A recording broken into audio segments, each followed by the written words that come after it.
কোটি কোটি দাঁড় করাবো পুরুষ নির্যাতন আইন চাই, কিন্তু নারী নির্যাতন আইন হয়েছে বাংলাদেশে।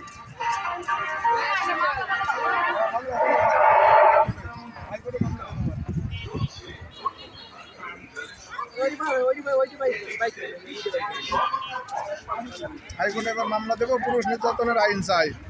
বাংলাদেশের পুরুষরা নির্যাতিত হচ্ছে, আবহাওয়ার পুরুষ গ্রাম বাংলা শহর সমস্ত জায়গায় পুরুষের নির্যাতিত হচ্ছে, স্ত্রীদের কাছে এবং অন্য অন্য মহিলাদের কাছে। তারা তাদের নিজস্ব কোনো কথা বলতে গেলে মহিলারা উল্টো অপবাদ দিয়ে তাদেরকে নির্যাতনের শিকার করে, যৌতুক মানহানি অন্য অন্য কেস দিয়ে দেয়। কিন্তু পুরুষের কোনো আইন বর্তমান বাংলাদেশে সংবিধানে নাই। এই জন্য পুরুষরা সচেতন হইতে হবে, রুখে দাঁড়াতে হবে, যাতে তাদের পরিবার থেকে, সমাজ থেকে, রাষ্ট্র থেকে নারী নির্যাতন, পুরুষের যে নির্যাতন হয় এগুলা থেকে রক্ষা পাওয়া যায়।